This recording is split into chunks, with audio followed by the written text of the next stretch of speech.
Hey everyone, and welcome to another deep dive with us. This time, we're taking a look at a piece of art called Hidden Grotto. Interesting. Yeah, and we always try to give you that personalized experience, Mm, right? So for this one, you give us a YouTube video transcript. Looks like it breaks down some of the symbolism. right. And we also have some excerpts from the book Zen and the Art of Enlightenment, Okay, cool. which is where this piece, Hidden Grotto, is featured. Awesome. So are we ready to uncover some secrets about this hidden grotto? Oh, yeah. Well, full disclosure, just from reading the descriptions, I kind of got goosebumps. Really? Yeah, it's like this dreamlike space the artist created, Yeah. Almost like those in-between places you feel sometimes in real life. Like, have you ever been standing in a doorway late at night Oh, or yeah. walking down a foggy path, just, you know? Yeah, I know exactly what you mean. That's actually what we call a liminal space. It's a place of transition, and there's that uncertainty there, but also a lot of potential.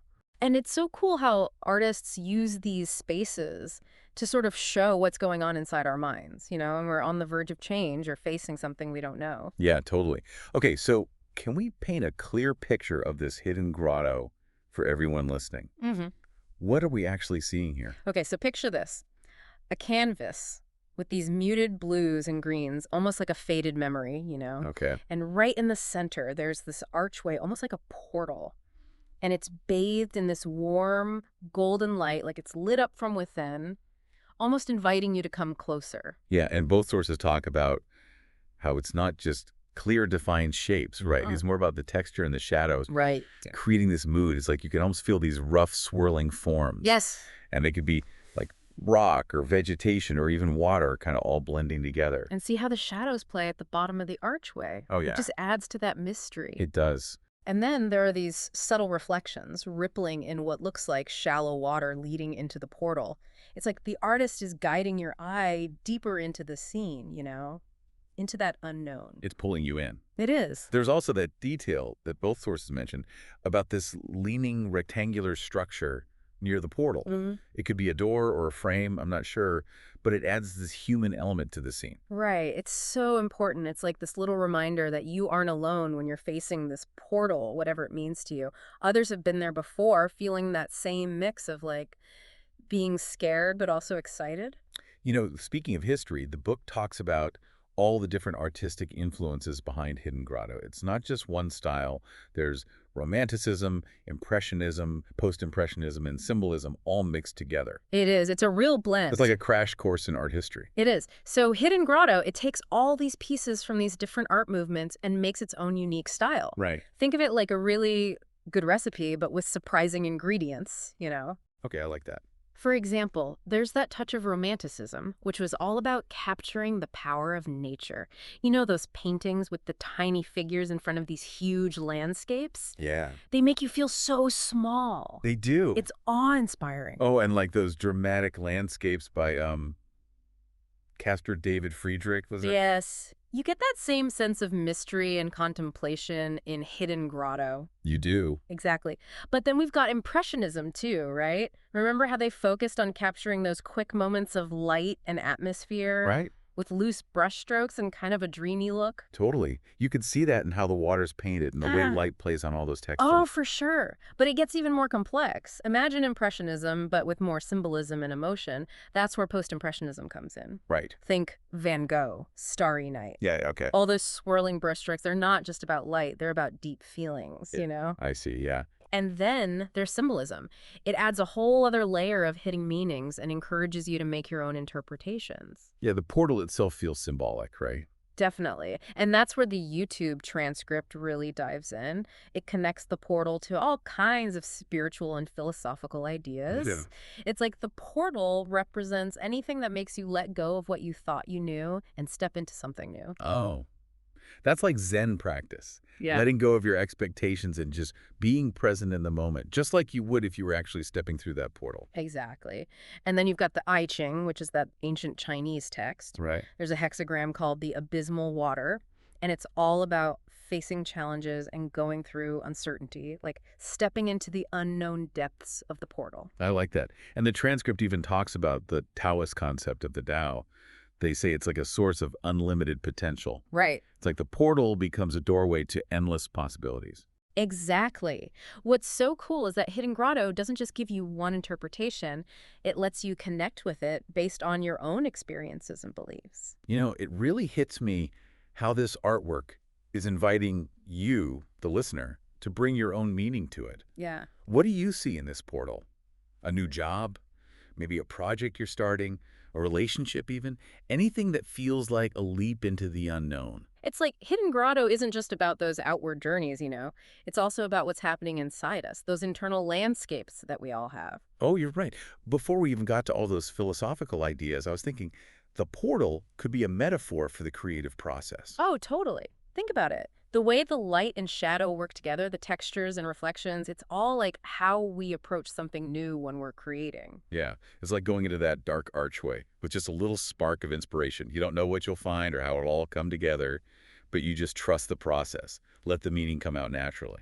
Exactly. And remember how Hidden Grotto blends all those different art styles? Well, being creative is often like that too. You pull inspiration from unexpected places and mix them in ways you never thought of before. It's true. And the YouTube transcript even mentions this. It says something like, the portal is a metaphor for inspiration, a space where imagination takes shape. It's like anything is possible in that world. And notice how the artwork makes us appreciate both the light and the shadow. The brightest parts of the portal are always right next to that deep darkness. Yeah. It's like a visual reminder that creativity comes from the tension between what we know and what we don't know.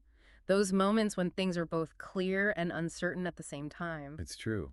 Sometimes it's in those dark moments when we're struggling or facing obstacles that the most surprising breakthroughs happen. It's like the darkness helps fuel our creativity. It's like that leaning panel we talked about, remember? It represents the human element in all of this, reminding us that we're not the first ones to deal with creative blocks. Right, right. Even just the hint of their presence can be encouraging, letting us know we're not alone in those tough times. Okay, I have to ask, what portals are you facing in your life right now? What unknown territory are you exploring? Good question. I think for me, it's that constant challenge of taking information from all these different fields and making sense of it. It's like going through a new portal every time I dive into something new, trying to connect the dots and find those aha moments. It's a lot of work, but that's what makes it so exciting. I love that. It's like each new topic is a blank canvas, just Mhm. waiting to be explored. And for me, it's writing.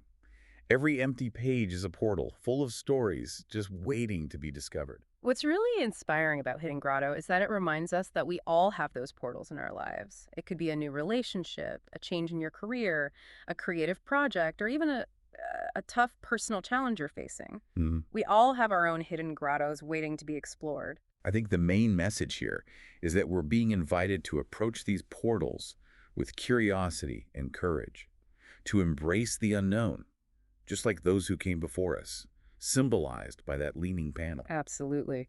Remember, even the most incredible journeys usually start with just one step.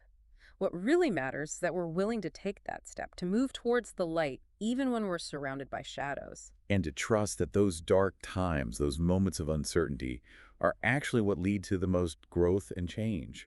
The YouTube transcript says something like, trust that even the darkest passage holds the potential for growth and revelation. It's like a little pep talk for those times when you're feeling lost or unsure. But before we get too caught up in the philosophical stuff, Sure. let's talk about the actual techniques the artist used to create this piece. The book has some really cool details about its composition. Are you ready to dive into that? Yeah, let's do it. Let's see how the artist used those visual elements to create that feeling of mystery and invitation that draws you right in. Okay, so we've talked about the symbolism, the philosophy, even how this relates to the creative process. We have. But let's get down to the actual nuts and bolts of the artwork. Sure.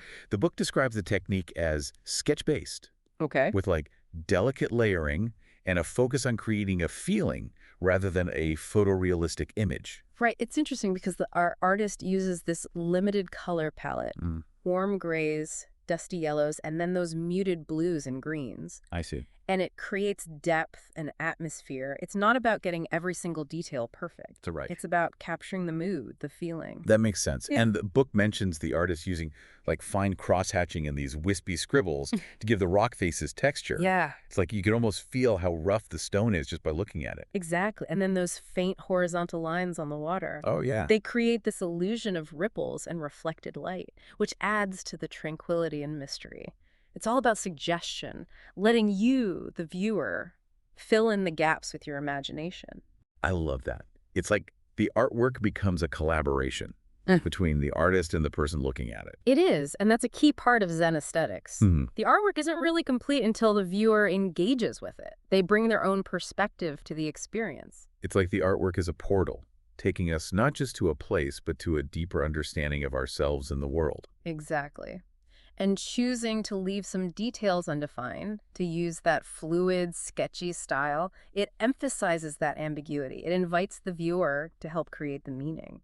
So the book also talks about how hidden grotto blurs the lines between the natural and the mysterious. We've talked about the portal, but what else contributes to that effect? Well, look at those bulbous shapes rising from the water. Okay. They're described as having almost a stalagmite-like quality.